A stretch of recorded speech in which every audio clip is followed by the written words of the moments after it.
Welcome to the channel, guys. Yes, the 90 is finished, but did I do it in 10 days? Let's find out.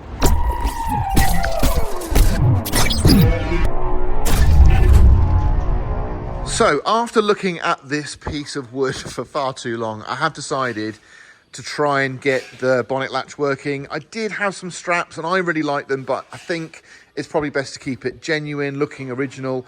So after a lot of work, I got this to free off, and it is free now, and I've put a new cable in there and I've put a new cable through. I need to just make sure it's out of the way of that steering column. So we need to support that somehow, which I will do. But that's all in place. I've now also got a new bonnet stay. This is the scissor style, because we do have the pin in place here. So some of them have just a bar that clips in, but we're going to use the scissor stay, and we've got a new plunger. Quite sure what the actual term for this is, but it comes as one-piece unit.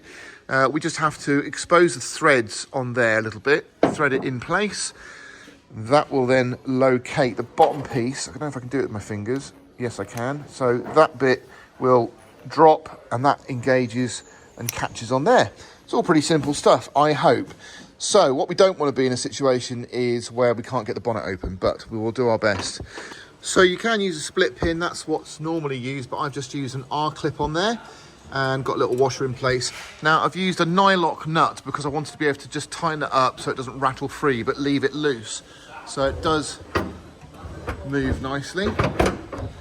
We've still got this piece in place, so it is going to hold it nicely, and then obviously just to bend down, and hopefully there we go. I'm not familiar, I mean, I've obviously played around with these, but I've never fitted a new one, to be fair. So you've got an adjustment, well, it's a locking bolt, not a bolt, locking nut at the top here. So you can put a screwdriver in here, and that will adjust how deep this goes. You can see it's compressing the spring. Now that means how tight the bonnet is. So what we're going to do is we're going to, I think, loosen it a little bit. Well, I haven't put it up tight. I'm going to leave it like that for now and see how much that closes. We'll go from there. So we've got a scissor stay, fine, and then we're going to see how far in. Okay, so immediately it's a fail. That will go in. Oh, it will go in. Oh, no. No.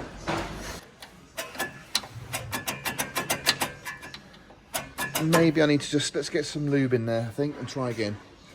You know us, we always make mistakes so you don't have to. Now, this is a 1990 Defender. So in theory, it should have this striker.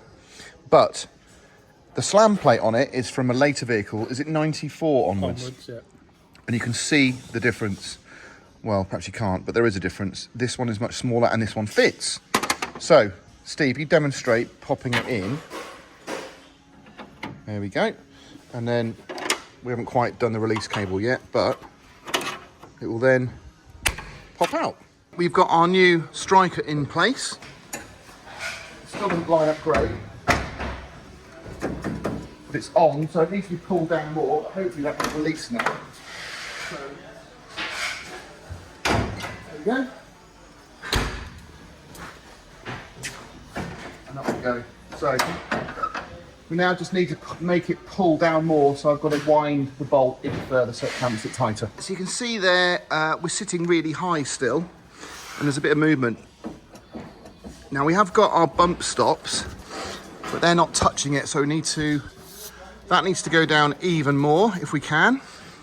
So we ran that in quite a lot, and it does come up with quite a spring, but it does work. So these are little bump stops, and we have a little rubber stop that goes on there. Now this is only about that thick, and I've got about a thumb's gap between the head of that bolt and the slam panel where it sits. You can see over here where it's sat in the past. So I'm just going to remove this and see how much thread is on there to see how far we can come out.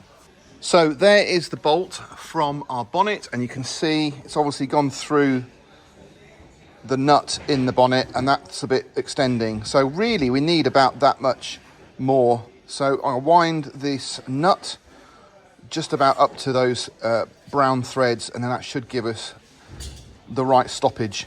Just soak these in some WD. I've adjusted them to where I think we need them. So we'll get those threaded in till they stop. This end is up a lot, and this end is probably quite close. Can't get my finger in there. And they're both quite a long way off actually, so we're going to have to go full extreme. So a little trick is to get them on there, make sure you've got some lube on there and just squeeze them to get them over the edge, and then they should just wriggle on.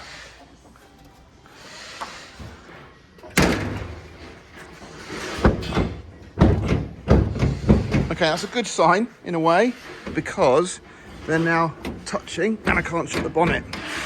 So we'll just ease those in a bit more into the bonnet. Okay. What I'm going to do is I'm just going to lift. I'm going to extend that nut a little bit because I think I'll just balance the front out a bit, but I'm pretty happy with it now. Oh yeah, there you go. Happy with that. I don't think this will move down. Nope. This one probably will a bit. No, it's perfect. Now, just so you know, I did try and fit one of these safety catches, but it's too wide, only because our slam plate seems to be too far back into the engine bay. Another sort of modification, no doubt, but I can't get that to go in, unfortunately. I need it almost to be like a flat piece of steel. So we'll think of something else, but I can't fit that part, unfortunately. So I'm pleased to say we have got our wheel arches on. So these are actually being raptored in a very thick raptor. We did, turn the light off. We did actually try and do them in quite a thinned out raptor, but because they were original old filled arches that had cracks in, they just kept flexing and cracking. So we had to take the whole thing back to original plastic. So there was no filler, and then throw a nice flexible coat of Raptor on there. So they will last, they will flex, and they will dull off a little bit. And then on the back here, we've got our door, so that's all been done.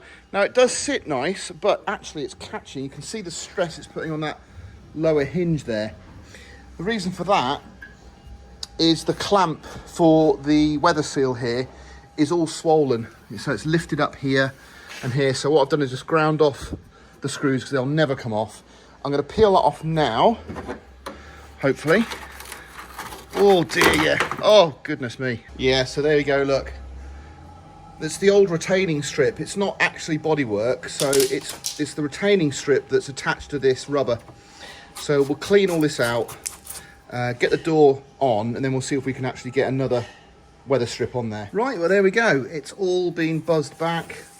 It's all been cleaned off. I'll put some treatment on there, anti-corrosion, although it is aluminium, but this is steel. But the door shuts nicely now.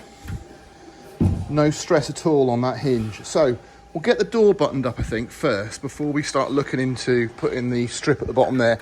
But we do a really nice stainless steel complete kit, and I think that would finish that off nicely. So I'll just have to paint this again in black before we do that. I'll do that now. I think I've got some Raptor.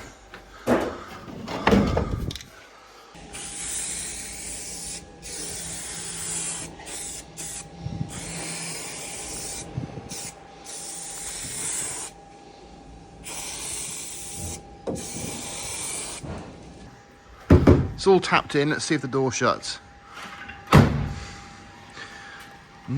Okay. Will it lock? No. Will now. Okay. Well, I think that's pretty good. Nice fit. So that door's gone on a treat. That was a good door to choose, I think. If you remember what it looked like when we first found it, that has come up really nicely. Now, you wouldn't believe it, but I was going to fit the rear wheel carrier again that we took off because it was so nice, and now I've lost it. I can't find it anywhere. There it is. Okay, that's a result. My little pile of stuff. I mean, it is rusty. What do you think we should do with it?